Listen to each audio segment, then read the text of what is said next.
अस्सलाम वालेकुम रहमतुल्लाहि वबरकातुहू। दोस्तों, मैं हूँ इरफान खान। इस्तकबाल करता हूँ मेरे इस यूट्यूब चैनल में।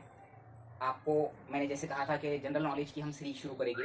वक्फ बोर्ड की तैयारी हम कर रहे हैं। बेसिकली मैं दो तीन बातें जो बताता चलूँ कि जनरल नॉलेज की सीरीज में हम हर चीज़ वो हर पहलू देखेंगे जो कोई भी स्पर्धा परीक्षा, जिला परिषद भर्ती, तलाठी भर्ती या वक्फ बोर्ड की भर्ती जिसमें कॉमन जनरल नॉलेज होता है, क्योंकि यहाँ पर जो है वेटेज ज़्यादा है जनरल नॉलेज को, इसलिए हम इसकी सीरीज शुरू करेंगे।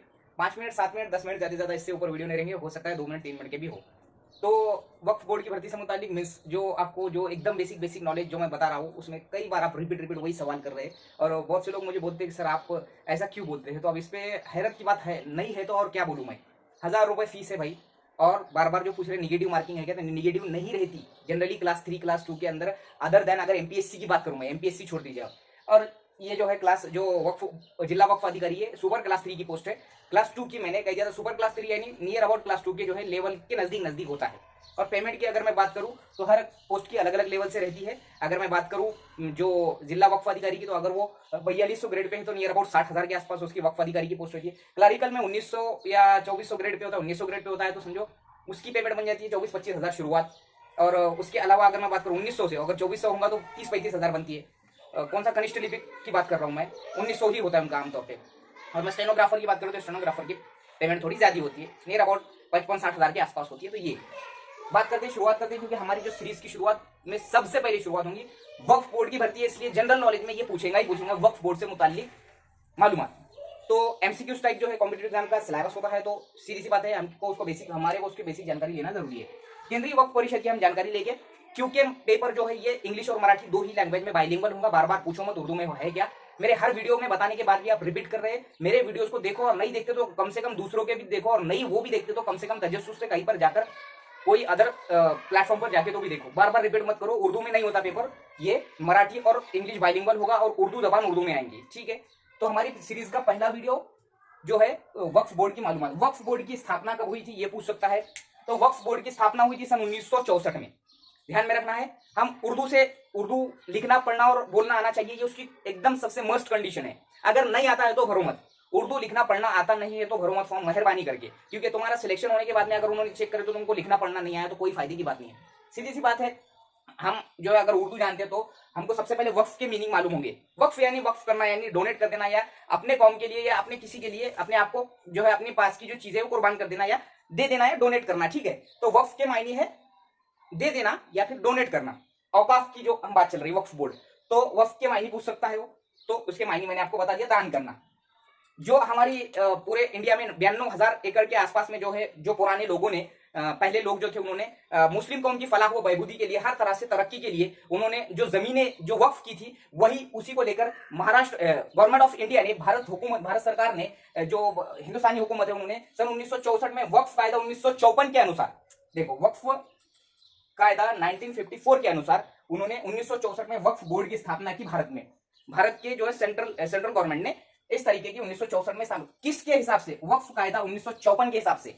ये सवाल बनेगा कि कौन से कायदे के हिसाब से, यानी कि कौन से तरमीम के हिसाब से। तो 1954 के वक्फ कायदा 1954 के हिसाब से 1964 में वक्फ बोर्ड की स्थापना हुई भारत के अंदर, ठीक है। अब है वक्फ परिषद। वक्फ परिषद जो है सेंट्रल, जो जिसको हम बोलेंगे मरकजी जो वक्फ परिषद होती है, इसमें कुल कितने ज्यादा से ज्यादा जो है मेंबर हो सकते हैं, तो 20 उसमें ज्यादा से ज्यादा मेंबर हो सकते हैं। किसमें, केंद्रीय वक्फ परिषद में ज्यादा से ज्यादा 20 मेंबर, 20 सदस्य की जो है टीम होती है, वो गवर्नमेंट के जरिए वो नियुक्त की जाती है। उसके बाद बात आती है कि राज्य वक्फ मंडल, यानी कि जो स्टेट्स होते हैं, स्टेट्स में भी वक्फ जो होता है, जैसा कि हमारी जगह निकली महाराष्ट्र वक्फ बोर्ड की भर्ती निकली है ना, तो सीधी सी बात है राज्य वक्फ मंडल यानी कि हमारे स्टेट्स की जितने भी स्टेट्स है भारत में, उसका वक्फ कायदा 1954 के हिसाब से जो आर्टिकल 9 की कलम 1 के हिसाब की जो तरमीम की गई थी, 9 की पोर्ट कलम 1 के हिसाब से जो तरतूद की गई थी, उस हिसाब से राज्य वक्फ मंडल की स्थापना हुई। वक्फ कायदा 1954 के हिसाब से कलम 9 पोर्ट कलम 1 के हिसाब से इसकी जो है स्थापना हुई राज्य वक्फ मंडल, ठीक है। ये भी पूछ सकता है राज्य वक्फ मंडल की स्थापना कैसी हुई। तो उसके बाद में भारत में कुल 28 राज्य और 8 केंद्र शासित प्रदेश है, यानी मरकज के जेर हुकूमत चलने वाले जो है जिसको हम इदारे कहते हैं, या फिर जिसको हम बोलेंगे केंद्र शासित प्रदेश बोलेंगे जिसको, ठीक है।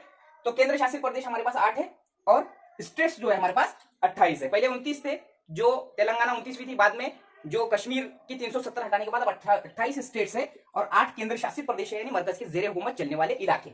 तो इनमें कुल कितने वक्फ बोर्ड है, कुल भारत के अंदर 30 वक्फ बोर्ड है, 30 वक्फ बोर्ड है, ये सवाल बनता है, ठीक है। भारत में कुल मिलाकर कितने वक्फ बोर्ड है, तो 30 है, ठीक है। हर स्टेट के लिए नहीं दिया गया है, क्योंकि 30 जो है ये इसमें कहा, बहुत से स्टेट्स ऐसे हैं और बहुत से केंद्र शासित प्रदेश ऐसे हैं जिनमें वक्फ बोर्ड नहीं है। तो वो कौन से हैं? गोवा, अरुणाचल प्रदेश, मिजोरम, नागालैंड, सिक्किम। सवाल आ सकता है इनमें से कौन से स्टेट में वक्फ बोर्ड नहीं है? गोवा, अरुणाचल प्रदेश, मिजोरम, नागालैंड, सिक्किम। 1 2 3 4 5, इन 5 स्टेट्स में, रियासतों में। और केंद्र शासित प्रदेश दमन और दीव में, जो है नहीं है वक्फ बोर्ड, ठीक है। इतना समझ गए? यानी ये बेसिक मालूमात है जो कि वक्फ बोर्ड की भर्ती है, इसलिए मैं बोल रहा हूँ। स्टेट वक्फ बोर्ड से मुतालिक सवाल पूछ सकता है कि वक्फ कायदा 1954 के हिसाब से किस कलम के हिसाब से उसकी स्थापना की गई? 9 की बोर्ड कलम 1 के हिसाब से, इसकी जो तरमीम के हिसाब से 9:1 जो है। इसके अलावा वक्फ परिषद या वक्फ बोर्ड ने जो है कौन से कायदे के हिसाब से, तो वक्फ कायदा 1954 के हिसाब से कब की थी? 1964 में इसकी स्थापना की थी वक्फ बोर्ड की। तो हमारी जनरल नॉलेज की सीरीज में ये बहुत अहम मुद्दा है, ये जानना जरूरी है। अब बात आती है काम की। वक्फ जो पूरा इंडिया लेवल पर जो वक्फ है या फिर स्टेट लेवल पर जो वक्फ है, वक्फ बोर्ड है, इसका क्या काम है? सीधी सी बात है, ये जो जमीनें हैं, मैंने जो बताया कि एक नियर अबाउट 92,000 एकड़ जो भी जो जमीन है, तो सेंट्रल गवर्नमेंट ने उसका एक कायदा बनाकर उसकी जो है बोर्ड बनाई, और ये बोर्ड का काम है अलग अलग अधिकारियों पदाधिकारियों के जरिए उसकी देखरेख करना, उसके बारे में जो है मालूमात इकट्ठा करना, और उससे आने वाली जो भी चीजें है उसके अंडर में आने वाली, वो अधिकारियों के जरिए उसकी मालूमात रखना, ठीक है। ये उसका काम है। अब बहुत से, जैसा अगर मैं बात करूं, मराठवाड़ा इलाके में अवकाश की जमीनें हैं, और विदर्भ में अवकाश की जमीनें हैं, इधर पश्चिम महाराष्ट्र में अवकाश की जमीनें, इन तमाम का रिकॉर्ड्स रखना और वो गवर्नमेंट तक उसको ले जाकर देना या गवर्नमेंट को मुहैया करा के देना, इसकी देखभाल करना, इसकी देखरेख करना, और इसकी जब भी जो भी चीज की जरूरत हो, जैसा कि उससे जो आने वाला जो फंड है या जो चीजें है वो जमा करके शासन तक पहुंचाना। और इसको पूरे इंडिया में अलग अलग स्टेट में स्टेट वक्फ बोर्ड के जरिए कंट्रोल किया जाता है, फिर वो डिस्ट्रिक्ट के जरिए कंट्रोल किया जाता है। यानी डिस्ट्रिक्ट अपना जो रिपोर्ट्स होता है वो स्टेट्स को देती है, स्टेट्स अपनी रिपोर्ट्स जो है वक्फ की वहां तक देती है। जैसा कि वक्फ बोर्ड अधिकारी की बात कर रहे हैं अपन, तो वक्फ बोर्ड अधिकारी का काम नियर अबाउट यही होगा। अब इसके जो डॉक्यूमेंट्स है नियर अबाउट जो है उर्दू लैंग्वेज में वक्फ के है, क्योंकि बहुत कई सौ साल पुरानी जो बातें हैं उर्दू और फारसी में है, तो इसलिए वहां पर कंडीशन है, मेंशन है कि आपको उर्दू लिखते पढ़ते और बोलने का तो सवाल नहीं आता, बोलना तो हम जानते ही होंगे, लिखते और पढ़ते आना कंपल्शन है। अगर तुमको नहीं आता है, तुम नहीं पढ़े कभी उर्दू, तो बिल्कुल भी भरो मत, ये बात याद रखो। तो हमारी सीरीज का पहला ये वीडियो था। इसके अलावा अगले जो वीडियो में जो बात कर रहा हूं मैं, तो हम देखेंगे महाराष्ट्र की जो है general knowledge, basic general knowledge, जो कि पूछ सकता है। मैं जो बता रहा हूँ इतना ही आएगा ये जरूरी नहीं है, इससे कई ज्यादा तुमको तुम्हारे जो है तजस्सुस के जरिए, तुम्हारे मालूमात के जरिए इधर उधर से इकट्ठा करके नोट्स बना के पढ़ना है। जो मुझसे होता है वो मैं कर रहा हूँ। महाराष्ट्र के बारे में अगले वीडियो में हम जानेंगे, उसके बाद में हम लेंगे भारत, उसके बाद में हम लेंगे एशिया खंड, उसके बाद में लेंगे हम वर्ल्ड की नॉलेज। पहला वीडियो है ये जनरल नॉलेज के सीरीज का, वक्फ बोर्ड की भर्ती की तैयारी करने वाले तमाम स्टूडेंट्स के लिए। वीडियो कैसा लगा मुझे जरूर बताइए, आपको कमेंट बॉक्स में बताना है कि पहला ये जनरल नॉलेज के सीरीज का वीडियो आपको कैसा लगा। इसमें बहुत सी चीजें जो है हो सकता है मुझसे लेने में या इधर उधर से लेने में कमी हो, तो आप उसको पूरी कर दो और आप अपने नोट्स में वो जो है लिख सकते हो। लेकिन नोट्स जरूर बनाइए, जनरल नॉलेज के लिए नोट्स बहुत जरूरी होते हैं, ये लाइफ टाइम काम आएंगे आपको। अगले वीडियो में हम देखेंगे महाराष्ट्र से मुतालिक मालूमात और बहुत सी ऐसी मालूमात जो तुमको हर कॉम्पिटिटिव एग्जाम में काम आएंगे। मिलेंगे अगले वीडियो में। वीडियो अच्छा लगे तो लाइक कमेंट और शेयर जरूर करो, और वक्फ की तैयारी करने वालों के लिए ये वीडियो आप जरूर वहां तक पहुंचाओ। अस्सलाम वालेकुम।